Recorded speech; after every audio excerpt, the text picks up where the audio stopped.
Durante siglos hemos creído que vemos el mundo tal como es, que nuestra mente nos pertenece, que nuestros pensamientos son realmente nuestros. Pero, ¿y si todo eso fuera solo una ilusión? En los años 60, un joven estudiante de antropología llamado Carlos Castaneda viajaba por el desierto del suroeste de Estados Unidos investigando plantas medicinales entre las comunidades indígenas. Un día, mientras esperaba un autobús en la estación de Nogales, Arizona, su amigo le indicó a un anciano sentado en un rincón. Su presencia era intensa, inquietante. Cada gesto, cada mirada parecía contener un conocimiento que desafiaba la lógica común. Ese hombre era don Juan Matus, un brujo yaqui cuya sabiduría iba mucho más allá del uso de las plantas. Conocía una forma de ver la realidad que desafiaba todo lo que Carlos creía saber. Ese encuentro fue el comienzo de un viaje profundo hacia el conocimiento, la percepción y la conciencia. Un camino que Castaneda documentó durante años y que hoy todavía sigue inspirando y transformando a quienes se atreven a explorarlo. Este vídeo es ese viaje, un descenso hacia un conocimiento que desafía la percepción común, un viaje por las enseñanzas de Don Juan hasta llegar a la más inquietante de todas. En el inicio de su aprendizaje, Don Juan presentó a Carlos Castaneda una idea que resultaría central para todo lo que vendría después, el punto de encaje. El concepto hace referencia a la forma en que vemos y experimentamos la realidad, la clave que determina cómo nuestra conciencia organiza lo que sentimos, percibimos y creemos posible. Cada ser humano ve el mundo desde un punto específico de energía, un lugar donde se ensamblan todas las experiencias y sensaciones. Don Juan lo llamó el punto de encaje. Este punto no es solo un concepto abstracto, es el centro que estructura la percepción. Define lo que vemos y cómo lo interpretamos, ordena lo que sentimos y creemos, y determina qué consideramos posible o real. En otras palabras, no vemos el mundo tal como es. Vemos el mundo desde la posición en la que nuestro punto de encaje está fijado. En la mayoría de las personas ese punto permanece rígido, atrapado por la educación, el lenguaje y la repetición constante del diálogo interno. Creemos que la realidad es estable, pero en realidad es nuestra percepción la que está limitada. Ahora el punto de encaje no es imaginar ni soñar despierto. Significa percibir otras configuraciones de la realidad, descubrir posibilidades que normalmente permanecen ocultas y experimentar la vida desde perspectivas que antes eran invisibles. Don Juan lo definió de la siguiente manera. El punto de encaje es el lugar donde se ensambla la percepción. Cuando el punto de encaje se mueve, el mundo cambia, porque lo que percibimos depende de su posición. Don Juan le explicó que mover el punto de encaje no ocurría por arte de magia, requería práctica, disciplina y atención absoluta. Le enseñó que esto era precisamente a lo que se dedicaban los brujos, a entrenar la percepción, afinar la conciencia y expandir los límites de lo que podían experimentar. Así fue como Castaneda comenzó a comprender que este principio no era un conocimiento teórico, era la base de todo lo que vendría después. Con el punto de encaje comprendido, don Juan enseñó a Castaneda que no bastaba con saber que existía, había que aprender a moverlo. Y para eso, lo primero era desmontar lo que lo mantenía fijo, la personalidad. La personalidad, decía don Juan, es como un conjunto de costumbres energéticas que nos atrapan. La rutina que seguimos sin pensar, la repetición constante de pensamientos y actos, la autoimportancia que nos hace creer que nuestro yo es sólido, las reacciones automáticas que nos controlan sin que nos demos cuenta. El punto de encaje se fija porque el yo está construido de manera repetida miles de veces y esa construcción energética mantiene nuestra percepción limitada. Aquí es donde entra el acecho, que don Juan definió como el arte de observarse a sí mismo con frialdad estratégica. No se trata de juzgarse ni de reprimirse, se trata de detectar patrones, romper hábitos, actuar deliberadamente y eliminar la autoimportancia. Don Juan lo explicó de la siguiente manera. El primer principio del acecho es que un guerrero se acecha a sí mismo. Un guerrero es un cazador impecable que se caza a sí mismo. El acecho es el arte de usar el comportamiento para mover el punto de encaje. Al practicar el acecho, Castaneda aprendió que el yo no es sólido, que nuestras creencias sobre nosotros mismos son solo hábitos energéticos repetidos. Y cuando uno comienza a desmontar esa construcción, el punto de encaje empieza a aflojarse, abriendo la puerta a nuevas formas de ver, sentir y actuar en el mundo. Don Juan le enseñó que este proceso no era inmediato ni cómodo, Requería paciencia, observación constante y un rigor silencioso. Pero era el primer paso real para moverse en la vida como un guerrero, consciente de sus actos y capaz de percibir más allá del ordinario. Pero el acecho era solo el comienzo. Por sí mismo no bastaba para liberar el punto de encaje. Don Juan enseñó a Castaneda que gran parte de nuestra percepción estaba bloqueada por la energía atrapada en el pasado. Cada experiencia vivida, cada relación, cada emoción fuerte deja fibras energéticas conectadas que se adhieren a nosotros. Mientras esa energía permanezca comprometida, no hay suficiente fuerza para mover absolutamente nada, por lo que el punto de encaje sigue anclado en lo que ya fue. Para liberar esa energía, don Juan enseñó la recapitulación, una técnica concreta y práctica. No es psicología ni introspección, es recuperar toda la energía que has perdido a lo largo de años. La recapitulación consiste en revisar sistemáticamente toda la vida, recordar con detalle personas, lugares y eventos, respirar mientras se recupera la energía propia y se libera la ajena. Don Juan le explicó de esta manera. La recapitulación es el medio por el cual el guerrero recupera la energía que ha dejado atrapada en el mundo. El acto de recordar no es psicológico, es un acto de poder. Sin recapitulación no hay energía suficiente para la libertad. Al practicarla, Castaneda aprendió que recuperar la energía del pasado fortalece la percepción, hace que el punto de encaje se vuelva flexible y abre la puerta a una visión más amplia de la realidad. Don Juan le enseñó que la recapitulación no es un fin en sí mismo, sino un paso esencial. Solo con la energía recuperada uno puede moverse realmente como un guerrero, libre de lo que lo ataba al pasado y listo para explorar nuevas posibilidades de conciencia. Llegado el momento, Castaneda había aprendido a aflojar el punto de encaje mediante el acecho de sus acciones y a recuperar energía con la recapitulación. Pero don Juan le enseñó que había otro mecanismo poderoso que lo mantenía rígido, el diálogo interno, esa voz constante que procesó pensamientos, juicios y comentarios que todos llevamos dentro. Cada vez que hablaba consigo mismo, analizando eventos, anticipando problemas o lamentándose, no solo reformaba su visión habitual del mundo, sostenía su propia importancia personal. Don Juan insistía en que esa autorreferencia constante, ese sentirse el centro de todo lo que ocurre, consume una cantidad inmensa de energía.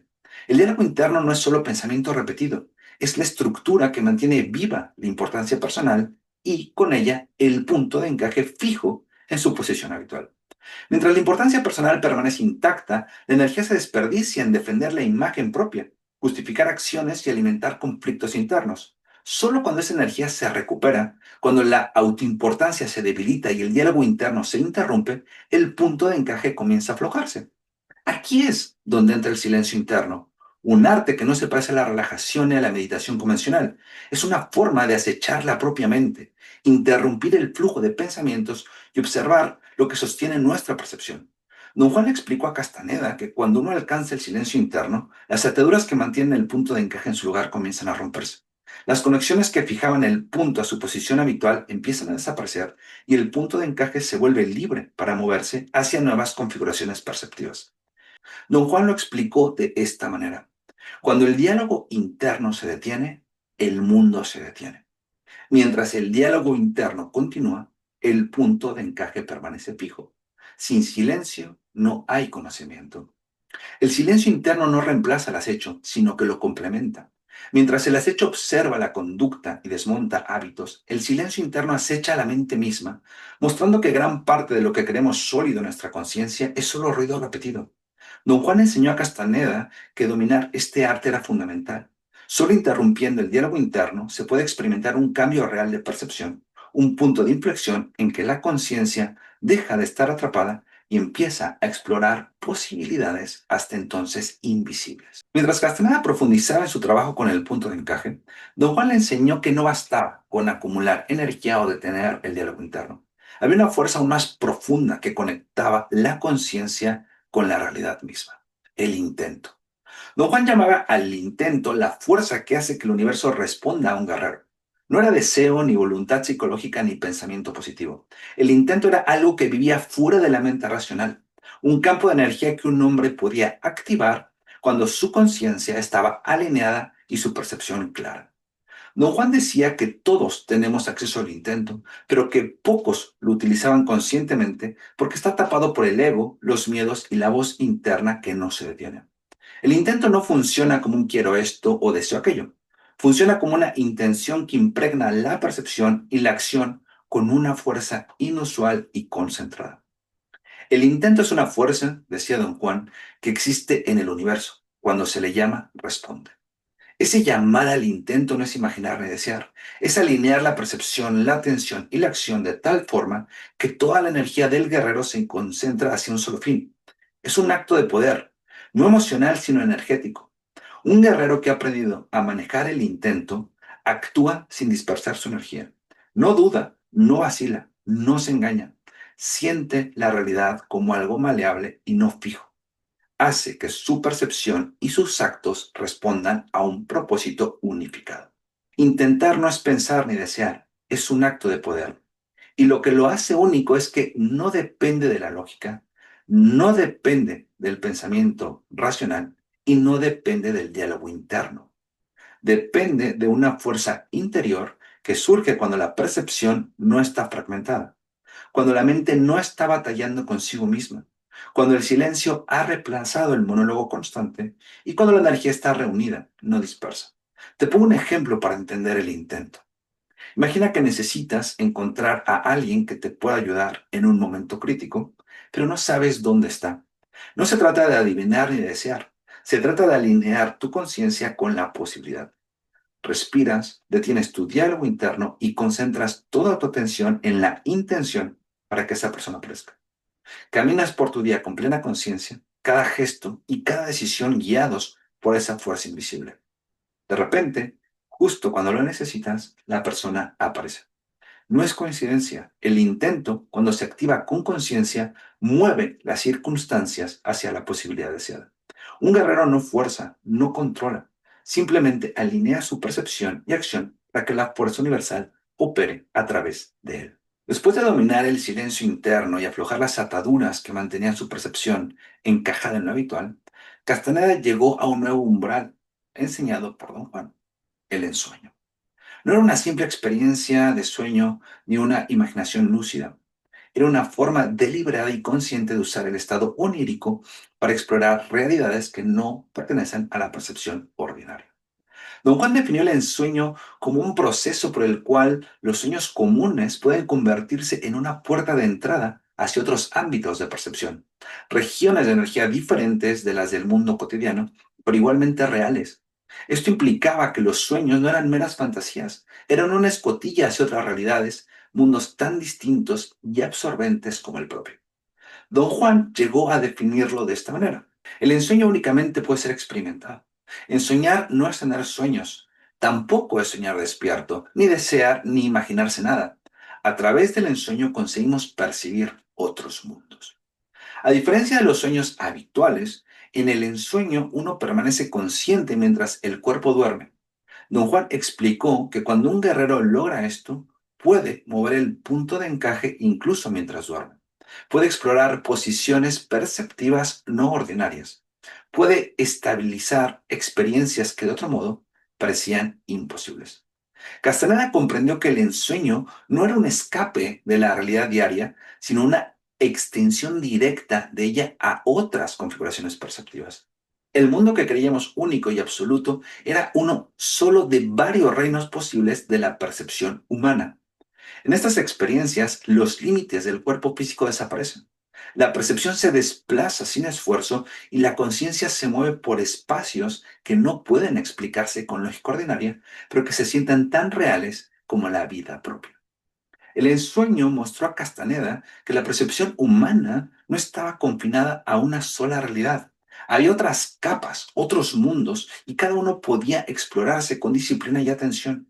Dominar el ensueño no era una habilidad aislada, era una confirmación directa de que la conciencia podía operar más allá del cuerpo y del estado de vigilia, accediendo a otras formas de ser y percibir que la mente común nunca reconoce. En un punto avanzado de su aprendizaje, don Juan le enseñó a Castaneda que todo lo que había aprendido hasta entonces podía desvanecerse si no se sostenía con una conciencia clara de su propia muerte.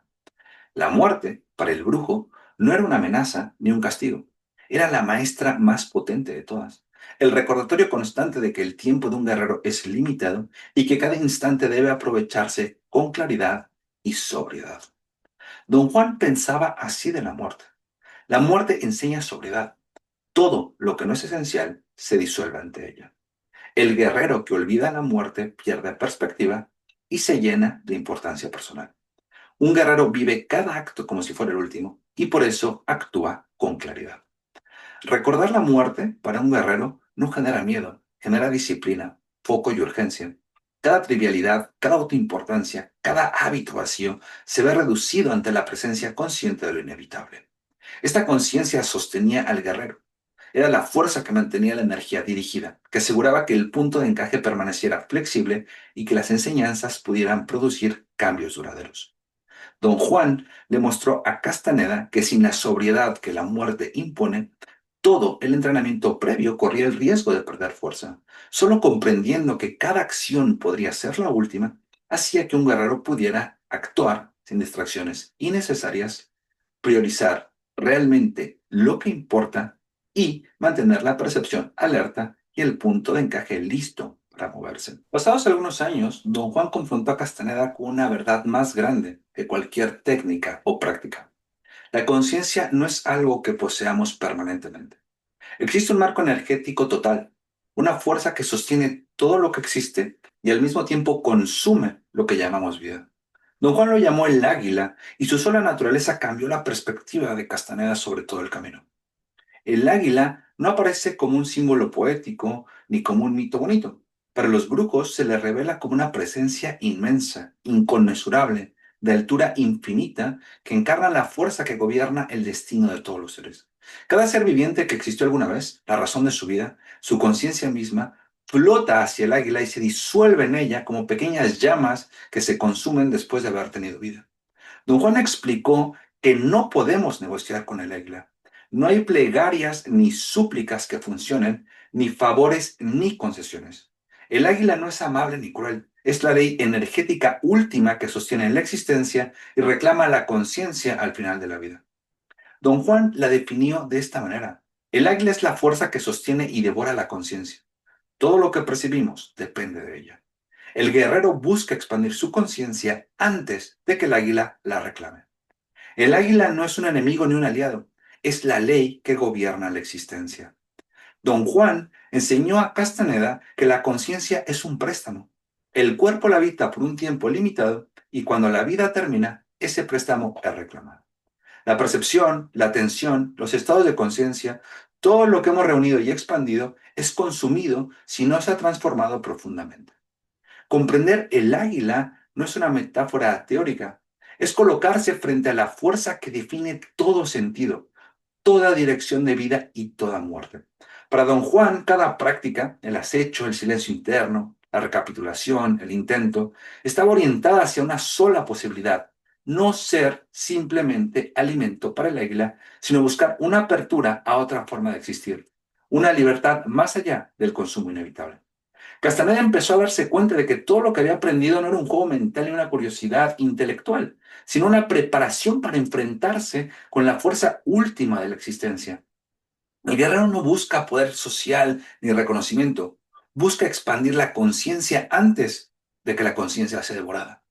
Don Juan le enseñó que la meta no era acumular poder ni conocimiento por sí mismo, era expandir la conciencia, aprovechar cada instante de vida y entrenar la percepción antes de que la fuerza que la sostiene se la lleve. En sus últimos encuentros, después de años de enseñanzas, don Juan introdujo lo que llamó el tema de temas, la enseñanza más importante de la brujería. No era una técnica más ni un refinamiento del entrenamiento. Era la clave que explicaba todo lo anterior. Castaneda pensaba que ya comprendía el alcance de su aprendizaje, pero esta revelación lo dejó en shock. Don Juan afirmó que los seres humanos no somos dueños absolutos de nuestra mente ni de nuestra energía. Somos literalmente alimento. Habló de entidades inorgánicas que los brujos antiguos llamaron los predadores o los voladores, no como metáfora, sino como descripción energética. Según don Juan, estos seres vinieron de las profundidades del cosmos y tomaron control de la vida humana, instalando en nosotros una mente que no es enteramente nuestra. Es una de las escenas más perturbadoras. Estando en el jardín de la casa de don Juan, Castaneda logra percibirlos. Sombras oscuras que se desplazan como grandes manchas negras flotando en el aire. La experiencia lo sacude profundamente. No es una creencia, es una visión directa. Don Juan le explica entonces la condición humana con crudeza. Al nacer, el ser humano es una bola luminosa de energía, un campo completo de conciencia que se extiende mucho más allá del cuerpo físico. Pero el depredador consume ese campo energético gradualmente, reduciéndolo hasta dejar apenas una franja que llega a los dedos de los pies. Esa pequeña banda es suficiente para mantenernos vivos, pensar, trabajar y reproducirnos, pero no para acceder a todo nuestro potencial. Somos criados como ganado energético. Se alimentan de nuestra conciencia, la dejan recuperarse y la vuelven a consumir. Los brujos antiguos lo describían como sombras voladoras, perceptibles, solo cuando el punto de encaje se desplaza lo suficiente. No operan mediante violencia visible, sino mediante algo más eficaz, la implantación del diálogo, el miedo, la importancia personal y la rutina. Así aseguran un suministro constante de energía emocional. Por eso don Juan insistía en que este era el tema de temas. No se trataba de misticismo, se trataba de dejar de ser comida. Después de esta revelación, todo lo aprendido con don Juan adquirió un sentido urgente para Castaneda. Si el ser humano nace como un campo luminoso de energía y termina reducido a una franja mínima de conciencia por nuestros depredadores, entonces el trabajo del guerrero se convierte en una cuestión diaria de supervivencia energética. Ahorrar energía, eliminar la importancia personal, interrumpir el diálogo interno y mover el punto de encaje no son prácticas aisladas, son estrategias para expandir la conciencia antes de que sea consumida por el águila tras nuestra muerte. Aquí es donde la enseñanza de don Juan conecta con otras tradiciones antiguas. Los gnósticos hablaban de los arcontes que mantienen al alma atrapada en un sistema ilusorio. El hinduismo describe la rueda del samsara, el ciclo que encadena la conciencia a la repetición. En todos los casos, el problema es el mismo. La conciencia humana vive apresa. Pero don Juan introduce una diferencia esencial. La liberación no depende de creencias ni de salvación externa. Depende de energía, depende de disciplina, depende de lo que cada uno haga con su percepción mientras está vivo. Cambiar el punto de encaje no es un gesto espiritual ni decorativo. Es un acto radical de libertad. Es dejar de vivir como alimento inconsciente y comenzar a vivir como conciencia despierta. Al final, el viaje del guerrero no trata de dominar el mundo ni de escapar de él. Trata de recuperar la totalidad de nuestro campo energético, habitar la realidad con lucidez y morir con la conciencia expandida. Ese es el verdadero sentido de este camino. No vivir dormidos dentro de una estructura que nos reduce, sino usar esta vida, la única que tenemos para acumular conciencia, como la oportunidad real de liberar.